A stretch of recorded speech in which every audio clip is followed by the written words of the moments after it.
Саламатсыздар ма, құрметті оқушылар? Бүгін сіздермен Алматы қаласы төтенше жағдайлар департаменті онлайн түрінде интерактивті сабақ жүргізеді. Сабақ тақырыптары: ғимараттар мен үй-жайларда құрылымдық емес сейсмикалық жинақтау, жер сілкінісі және өрт кезіндегі іс-қимылдарға үйрететін 4D плакаттарын пайдалану және Көкшетау техникалық институтына түсу ережелері. Алдыңғы сабақтарда біз сіздермен жер сілкінісі туралы тақырыпта сабақ өткенбіз. Сол сабақта жер сілкінісіне дейін, кезінде, одан біткеннен кейін қандай іс-әрекетімізді біз қарастырғанбыз.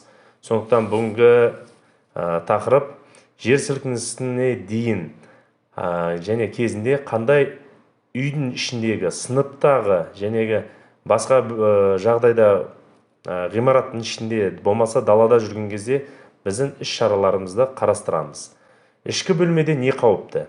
Қабырғаға және төбеге ілетін қоятын ауыр заттар. Ол бәріміз білеміз. Бірақ жер сілкінісі кезінде нақты қандай заттар қауіпті екенін көбіміз біз білмейміз. Сондықтан не кіреді оған?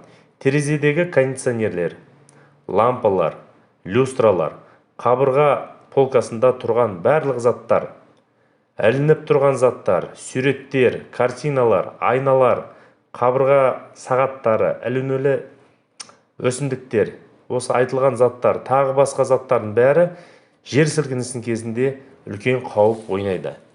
Тағы да ішкі бөлмеде не қауіпті? Әйнектер жер сілкінісі кезінде шашырауы мүмкін. Ол шыны тәрізді терезелер, аквариумдер, шыны бөлімдер, шыны тәрізді есіктер, айналы шкаф есіктері, қабырға шкафтар тәрізді айна немесе шыны есіктері. Осы айтылған заттардың бәрі жер сілкінісінің кезінде адамның денсаулығына болмаса өміріне зиян келтіруі мүмкін. Жер сілкінісі кезінде бүкіл заттар қалай қауіп өнеді? Бүкіл заттар әртүрлі бағытта сырғып, қозғалып және құлап, сынып, жанып, адам уланатын зат болса уландырып, осылар заттардың бәрі өзін ісіне кіреді. Сондықтан жер сілкінісі кезінде бұл заттар қозғалмасын, құламасын десеңіздер, біздің жаңағы айтатын шараларды істеу керек. Ең бірінші, жер сілкінісі кезінде үйде немесе сыныпта алдын ала қауіпті жерлерді табуымыз керек. Сосын біз тізім жасауымыз керек. Тізімге не керек? Не кіреді? Олар терезенің алдында тұрмау, сынған әйнек шишаларды аяқпен баспау, үлкен шкафтардың қасында тұрмау, ваза, болмаса үлкен кітап, басқаларда заттар үлкен шкафтың үстінде, болмаса полкілерде тұрған заттардың қасында тұрмау, кондиционер, компьютер сияқты, тағы да басқа уланатын, жанатын заттардың қасында тұрмау керек. Солардың бәрін белгілеп, солардың көздерін жойып құртуымыз керек. Сондықтан қауіпті қатер тізіміне кіргізіңіздер осы заттарда. Және келтірілген тізім бойынша қауіптерді қалай жою керектігін шешіп әрекет етіңіз. Ауыр заттарды бекітіңіз. Егер өздеріңіз бекіте алмайтын жағдай болатын болса, үлкен кісілерді, ағаларыңызды, болмаса ата-аналарыңызды айтып, осы жабдық заттарды қабырғаға сенімді немесе мықты етіп бекітіңіз. Ауыр заттарды төмен түсіріңіз. Үстелдер мен жиһаздарды терезеден алыс жылжытыңыз. Және де мына айтылған тақырып бойынша мына терезелерді жабысатын пленкалар болады. Сол пленкаларды алып, бүкіл терезелерге жапсырсақ болады. Жер сілкінісі кезінде олар жан-жақты шашырамайды, ұшырамайды. Адам денесіне, болмаса бойына, денсаулығына, өміріне зиян келтірмейді. Олар сынып құлауы мүмкін, бірақ олар жан-жақты шашырамайды. Сосындай жұмыстарды алдын ала жасауымыз қажет. Және құрметті оқушылар, жер сілкінісінен кейін тыныштық сақтауымыз керек, үйренбеуіміз керек. Сынған әйнектен, қиратылған ғимараттардан, үзілген электр желілерден аулақ болуымыз керек. Жарақат алған немесе қоңырау шалған адамға алғашқы медициналық көмек көрсетуіміз керек. Егер көмек көрсете алмаған жағдайда көмек шақырып, болмаса қоңырау шалып солай көмектесуіміз керек. Үй ішінде өз-өзіңізге күтім жасаңыз. Телефон тұтқасы орында жатқанын көріңіз. Егер тұтқа орында тұрмаса, орнына қойыңыз керек. Өйткені тез арада қоңырау шалу керек кезде телефоныңызды, болмаса жаңағы радио телефоныңызды таба алмай қалмаңыз. Өрттің жоқтығын тексеріңіз.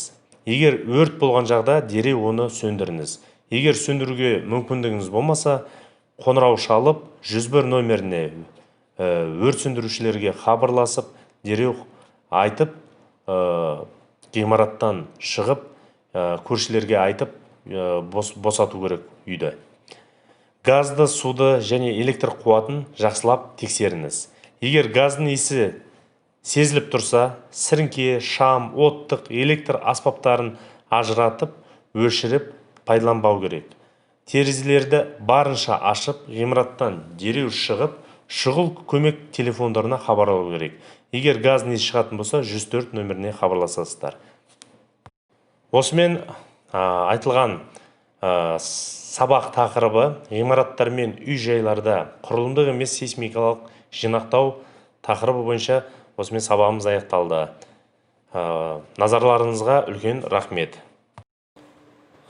Құрметті оқушылар, келесі интерактивті сабақтың тақырыбы ол жер сілкінісі және өрт кезіндегі іс-қимылдарға үйрететін 4D плакаттарын пайдалану.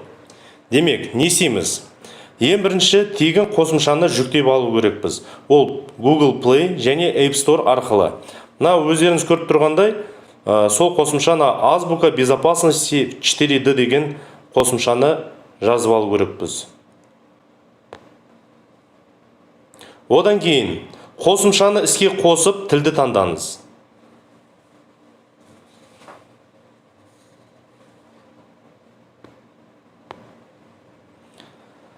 Тілді таңдап болған соң, камераны қосып, плакатқа қаратып, анимацияны көруге болады. Сондықтан, бұл 4D плакат не береді бізге? 4D қауіпсіздігінің ABC құрамына іс-шаралар кешені кіреді. Оның мақсаты адамға төтенше жағдайда қауіпсіздік пен денсаулықты қалай қамтамасыз ету керектігін ақпараттық түрде жеткізу. Постердің үстіне жылжытқан кезде бейне ойнатылады және төтенше жағдайда орындалуы керек шаралардың жиынтығы жарияланады. Сондықтан, алдымызда көріп тұрғандай жер сілкінісі кезіндегі 10 қарапайым қадам. Бірінші бейне. Үрейленбей, сабыр сақтаңыз. Екінші бейне. Дүмпулер кезінде лифтпен және баспалдақпен қолданбаңыз. Үшінші бейне. Жиһаздан, терезеден, люстрадан ары тұрыңыз. Төртінші бейне. Басыңызды қолбен жабыңыз, жасырынатын жер табыңыз. Бесінші бейне. Дүмпулер тоқтағаннан кейін үй-жайдан кетіңіз. Алтыншы бейне. Кетер алдында суды, газды, электр қуатын өшіріңіз. Жетінші бейне.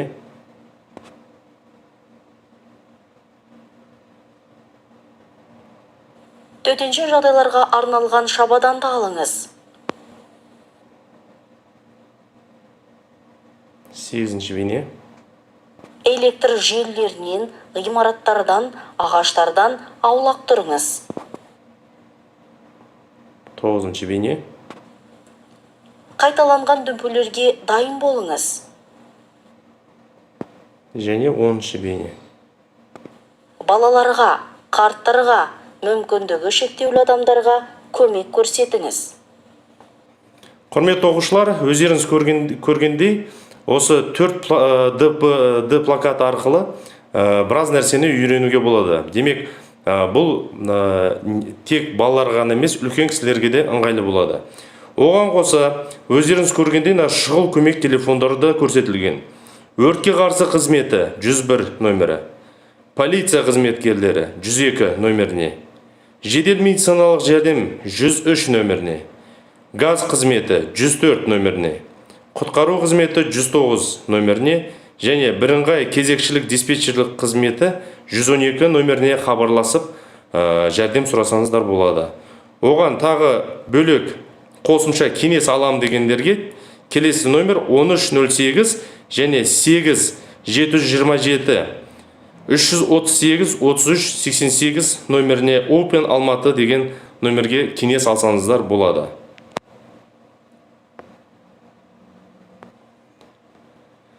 Келесі төртті плакатымыз жаңағы үйрететін. Бұл өрт кезіндегі іс-қимылдар. Ең бастысы әр жерде, қай жерде болсаңыздар, төтенше жағдайлар орын алып жатқан кезде ең бірінші сабыр сақтаңыздар. Және айтылғандай шұғыл көмек телефондары, айтылғандай өртке қарсы қызметі 101, полиция 102, жедел медициналық жәрдем 103, газ қызметі 104, құтқару қызметі 109 және бірыңғай кезекшілік диспетчерлік қызметі 112 нөміріне хабарлассаңыздар болады. Бұл жерден де бізде 5 қадам көрсетілген.